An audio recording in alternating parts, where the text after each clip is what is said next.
ఆప్థమాలజీకి వస్తే ఆప్థమాలజీలో ఇప్పటికీ పిఆర్కేలు కావచ్చు, లేజిక్ కావచ్చు, వీరన్నా ఏఐతోని కావచ్చు, బిగ్ డేటాతో కావచ్చు, చాలా అద్భుతమైన టెక్నాలజీ వచ్చాయి. Right now this is most safer and success rate అత్యధికంగా ఉంది. దేనికి కళ్ళద్దాలు లేకుండా లేజర్ చికిత్స కానీ, లేజిక్ చికిత్స కానీ. ఇప్పటికీ ఇండియాలో కానీ, ప్రపంచవ్యాప్తంగా కానీ అందరూ కళ్ళద్దాలతో ఎందుకు కనబడుతున్నారు? ఎందుకు? If it is affordable, if it is 100% success is there, ఎందుకు కళ్ళద్దాలను రిప్లేస్ చేయలేకపోతున్నారు? ఎక్కడ అడ్డంకి అనేది ఎక్కడ ఉంది? చాలా మంచి ప్రశ్న నవీన్. ఇన్ని సంవత్సరాల నుంచి మన ఇద్దరికి కూడా పరిచయం ఉంది కదా, నువ్వు ఇంకా ఎందుకు కళ్ళ జోడు పెట్టుకుంటున్నావు? ఆ ప్రశ్న నేను అడగాలి. ఓకే, నేను ఫస్ట్ ఈ టెక్నాలజీలో ఒక భీష్మాచార్యుడు, అంటే నా డబ్బా నేను కొట్టుకోకూడదు, ఎవరైనా ఒక భీష్మాచార్యుడు ఉన్నాడంటే అది నేనే. నువ్వు నన్ను కూడా నమ్మట్లా.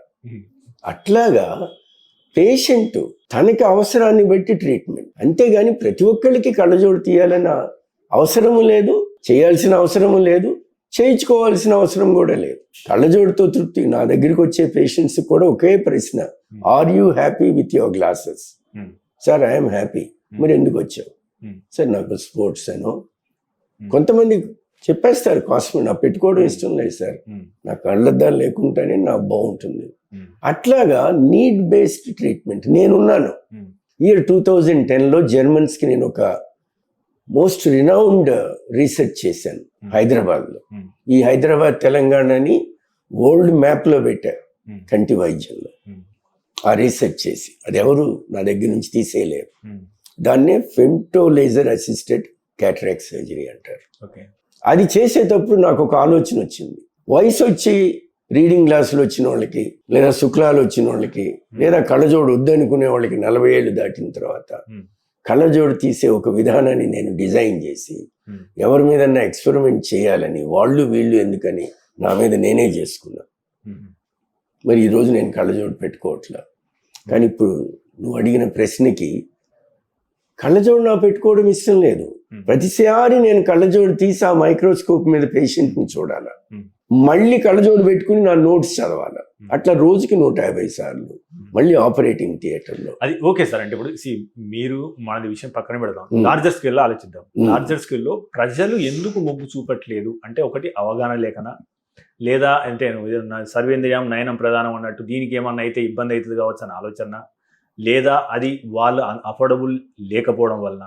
సో ఈ 3 సందేహాలను పటాపంచం చేయడానికి మీరు ఏం చేస్తారు అనేది నా క్వశ్చన్. 3 కారణాలే. ఎందుకంటే ఒకటేమో ఫియర్ ఫ్యాక్టర్. కన్ను అతి సూక్ష్మమైన కన్ను, ఇంత తేడా అయినా కూడా ఏమన్నా అవ్వచ్చు అనే ఒక భయంతో చాలామంది చేయించుకోరు. మీరు శుక్లాలతో కూడా చూడండి, బాగా ముదుర్చుకొస్తారు మన దేశంలో. ముఖ్యంగా ఇక్కడ భయం ఫ్యాక్టర్ మన దేశంలో చాలా ఎక్కువ, మనకి ఏషియన్స్కి, ఇండియన్స్కి. సో దానివల్ల ఎక్కువ మంది చేయించుకోరు.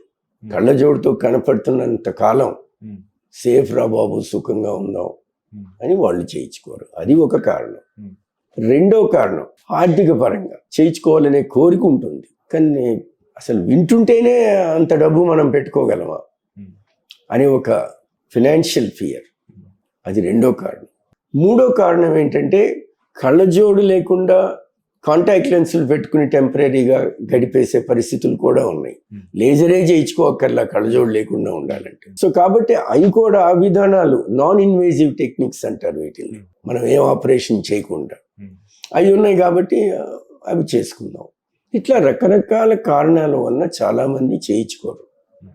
But at the same time if you see the statistics, నేను 1991లో స్టార్ట్ చేశాను. ఆ రోజు నంబర్స్ ఆఫ్ పీపుల్ హైదరాబాద్లో నేను ఎగ్జిబిషన్ పెట్టి లేసిక్ స్టార్ట్ చేసినప్పుడు ఇండియాలో నాది ఒకటే సెంటర్. ఈరోజు హైదరాబాద్లో 40 సెంటర్స్ ఉన్నాయి. అందరూ నంబర్స్ విపరీతంగా చేస్తున్నారు. మరి నంబర్స్ పెరిగినట్లేగా స్టాటిస్టికల్గా.